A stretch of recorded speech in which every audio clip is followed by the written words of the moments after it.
Olá, eu sou Haroldo Maranhão, este é o canal Vejam os Sinais e mais uma vez é uma alegria poder ter a sua companhia. Você que está estudando escatologia, você que tem interesse nesse conteúdo, você que de alguma maneira estava buscando algo assim, né?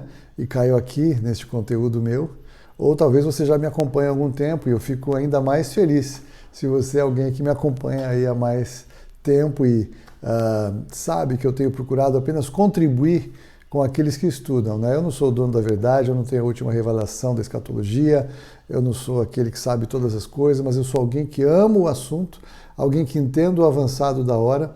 Sei que nós não temos mais tanto tempo assim, até que tudo aquilo que a palavra de Deus nos diz acerca dos últimos dias venha a se cumprir, porque nós já percebemos que tantas coisas acontecem nos nossos dias, que nós estamos vivendo em dias absolutamente proféticos e escatológicos e que a gente percebe isso olhando no dia a dia da vida que nós experimentamos aqui, a tal ponto que mesmo pessoas que não têm a menor noção do conteúdo bíblico, não têm a menor noção do que a palavra de Deus diz acerca dos últimos dias, percebe que algo está mudando, percebe que nós estamos mesmo vivendo dias em que alguns falam, é o fim do mundo mesmo.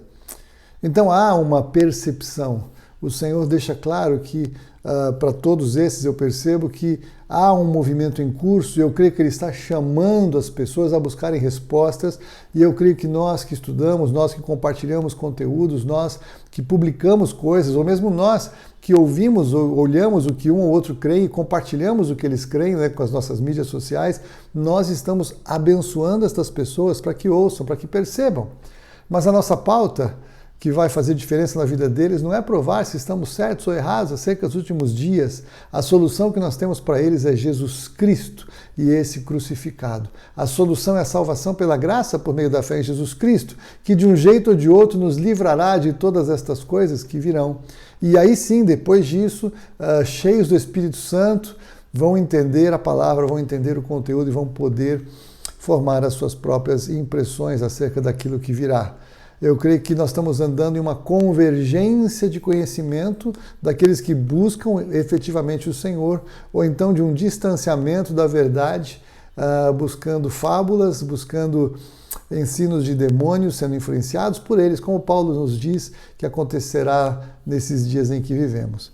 Mas dentro desse conteúdo, então, que nós estamos em Apocalipse, capítulo 8, falando da quinta trombeta, falando de um dos textos, como eu já disse para vocês, dos mais complexos da Bíblia, né? E também eu disse acerca de um realismo fantástico, algumas situações que elas são muito além daquilo que nós podemos compreender e podemos de alguma maneira projetar com o nosso conhecimento. No entanto, a palavra de Deus nos revela, nos traz detalhes impressionantes acerca desses dias e nós precisamos então abraçar o que a Bíblia nos diz, e eu, como você, se você já está aqui comigo há mais tempo, sabe, eu sou pela literalidade dos textos, até prova em contrário, eu não creio na visão alegórica, eu creio que nós podemos entender o que acontece cada vez mais diante do que acontece ao nosso redor. E veja então que eu parei no vídeo passado. Se você não assistiu o vídeo 1, eu te peço, por favor, assista o vídeo 1 para você entender melhor este conteúdo dentro do que eu quero compartilhar com você, para que você possa aí acompanhar comigo o que eu entendo que faz sentido para a gente nesse tempo em que eu creio que aqui não haverá mais nenhum crente neste momento. Eu creio que aqui já tivemos o arrebatamento pleno ou o complemento do arrebatamento. Assista meus vídeos sobre arrebatamento, você vai entender melhor o que eu estou dizendo. Então veja, no versículo 5, né, nós entendemos aqui o seguinte, que para estes anjos foi-lhes dado que, os anjos caídos, né, lembra? A estrela caída, Lúcifer, né, claramente, ele abre o poço do abismo, ele conseguiu uma chave, e ele abre então o poço do abismo, isso está ali em Apocalipse capítulo 9, nós lemos de 1 a 12, e aí nós chegamos então aqui no versículo 5, nós encontramos essa coisa tremenda. Foi dado também a esses anjos, que foram anjos caídos, que foram libertos, criaturas muito estranhas, muito além da nossa compreensão, que não matassem a estas pessoas, essas que não têm o selo do Senhor. Nós mostramos que esse selo foi dado em Apocalipse capítulo 7, veja o vídeo anterior, e aí é o seguinte, que estas pessoas serão atormentadas durante 5 meses. e durante 5 meses o seu tormento será como que o tormento do escorpião quando fere alguém. Então não é exatamente uma coisa tão clara tudo o que acontece com essas pessoas. O fato é que é um sofrimento terrível e que dura 5 meses. É interessante esta contagem de 5 meses, porque se a gente vê depois do dilúvio, até que as águas baixassem completamente, então ali há um juízo pelas águas, há algo marcante acontecendo na história da humanidade. Por 5 meses, então 150 dias, as águas estão sendo ali, ainda estão cobrindo a terra até que sumam, até que escoem completamente, né? E sejam reabsorvidas para poder haver vida na Terra. E aqui nós falamos então de um juízo também que dura 5 meses, 150 dias. E esse é um destaque que eu entendo que faz sentido para a gente começar a abrir os olhos e entender, embora eu confesse que eu ainda não tenho todo o entendimento completo, mas o fato é que essa quantidade de dias tem algo importante para a gente compreender em algum momento. Mas veja que o que me chama a atenção no versículo 6 é que naqueles dias os homens buscarão a morte e não a acharão. Também terão ardente desejo de morrer, mas a morte fugirá deles. Então a primeira coisa, veja, estas pessoas elas estão desejando morrer e não conseguem. Estão querendo a morte e a morte foge deles. Em primeiro lugar, eu quero lembrá-los de que Hollywood conhece muito bem a Bíblia e eles já colocaram em muitos filmes algumas coisas que são absolutamente proféticas e eles numa brincadeira com a Bíblia ou usando, né, os recursos para criar algo fantástico. Existem muitos filmes que mostram pessoas que não morrem, né? O Apocalipse zumbi, aqueles mortos-vivos, a volta dos mortos-vivos também. É claro que ele está falando de gente que sai das catacumbas, mas você imagina pessoas que querem desesperadamente morrer e não conseguem morrer. Eu lembro de um filme que eu assisti com Bill Murray que chamava-se O Feitiço do Tempo, e ele fica preso num lugar em que sempre é o mesmo dia, e por um tempo ele desiste então de viver naquele lugar, porque sempre que ele dorme, ele acorda, está no mesmo lugar, começa a mesma manhã, recomeça o mesmo dia, ninguém percebe nada, só ele percebe que ele está preso no tempo. Interessante esta alegoria. E enquanto ele está preso no tempo, muitas vezes ele tenta se matar, e ele decide morrer e ele não consegue morrer, ele acorda no outro dia e ele está vivo de novo, ele recomeça o dia vivo novamente.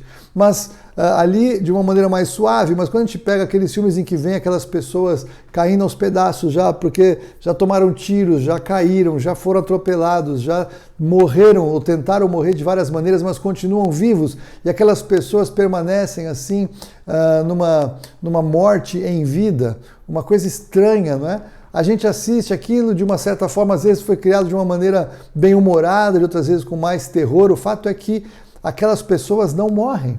A morte foge delas. Então esse tipo de personagem criado no cinema, ele remete a uma realidade profética bíblica. Essas pessoas vão querer morrer e não vão conseguir.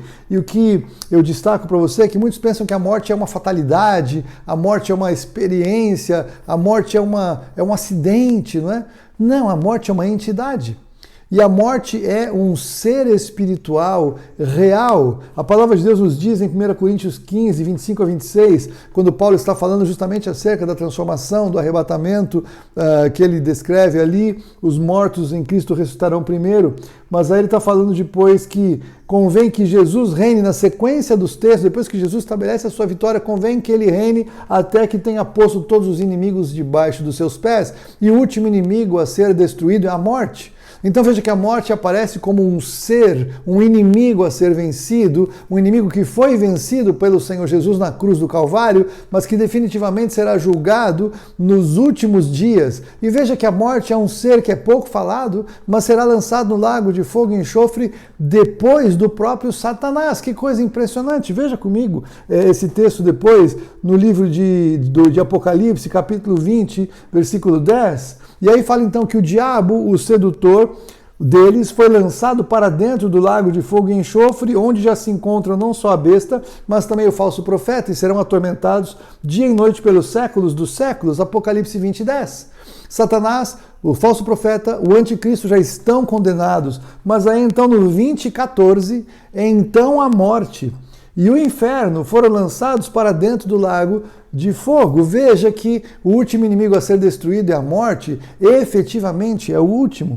E a morte é interessante porque ela muito se vê, você conhece aquela figura que ele coloca, aquela capa preta, aquele rosto estranho, com aquela foice caminhando de uma certa maneira para matar as pessoas, né? Esta é uma figura, de certa forma, bíblica, porque aquele texto poético que encontramos em Eclesiastes, capítulo 12, nos últimos versículos, vai falando uma versão poética do envelhecimento até que vem a morte, de como a vida se esvai, recomendando no primeiro versículo, capítulo 12, 1, lembra-te do teu Criador nos dias da tua mocidade, antes que venham os dias, né? Que cheguem os dias e venham os anos nos quais venhas a dizer, não tenho neles prazer. Antes que, aí vai dizendo, descrevendo, e aqui veja no versículo 6, antes que se rompa o fio de prata e se despedace o copo de ouro e se quebre o cântaro junto à fonte e se desfaça a roda junto ao poço e o pó volte à terra como era e o espírito volte a Deus que o deu. Então o rompimento do fio de prata é efetivamente uma visão poética ou talvez até mesmo literal da morte. É rompido, provavelmente cortado pela morte com a permissão do Senhor. A morte não pode pegar alguém sem que o Senhor permita, porque de alguma maneira chegou o horário, chegou o tempo, chegou o dia de partir para a eternidade e arcar com as consequências das suas decisões. Então a morte não é uma fatalidade, mas a morte é um ser, é uma entidade. E a Bíblia então ela mostra como a própria morte interage no juízo, não levando as pessoas que têm ou que não têm a marca do Senhor, as pessoas desprotegidas do Senhor, que de certa forma têm como que um acordo com a morte. Há um texto de Isaías que fala de pessoas que fizeram pacto com a morte, é tremendo aquele texto, não é? E aí nós vemos então a morte interagindo, como que ainda trazendo mais sofrimento para as pessoas que não suportam mais o que vivem e querem morrer, e aí então o seu tormento é não morrer. Aqueles dias são dias terríveis, são dias em que o Senhor entrega à humanidade aquilo que buscaram de uma certa forma a vida toda. Buscaram tudo aquilo que é contra Deus, como eu falei no fim do vídeo anterior, tudo aquilo que é anti-Deus, contrário à palavra do Senhor. Então o Senhor os entrega às consequências da sua decisão. Esse tempo será um tempo muito difícil, muito terrível, e esta questão da morte é algo muito sério. Nós podemos entender então que a morte é um ser, podemos entender que a morte tem de uma certa forma alguma vontade própria estabelecida pelo poder, né? pelo Senhor que reina. O Senhor que reina estabelece os limites e estabelece as pistas, mas a morte pode, de uma certa forma, ter a sua maneira de agir e, nesse tempo, fugirá daqueles que querem morrer. Queridos, por que a Bíblia nos revela tudo isso? Para que nós possamos compreender que não é uma boa ideia estar vivendo naqueles dias aqui no planeta Terra. É tempo de buscar escape. É tempo de buscar o refrigério que há no Senhor, as promessas do Senhor, a palavra do Senhor, quanto mais a gente vê que aquele dia se aproxima. Vivemos dias de mudanças rápidas, de mudanças profundas na sociedade, como eu tenho falado ao longo dessa série de vídeos. O meu convite para você é: veja os sinais, perceba o que está acontecendo, tome a sua posição ao lado do Senhor Jesus enquanto há tempo, porque ainda há tempo. Mas o tempo se esvai. Que Deus te abençoe, que o Espírito Santo de Deus te revele toda a palavra e que você possa compreender a profundidade da revelação da palavra do Senhor. Deus te abençoe, em nome de Jesus.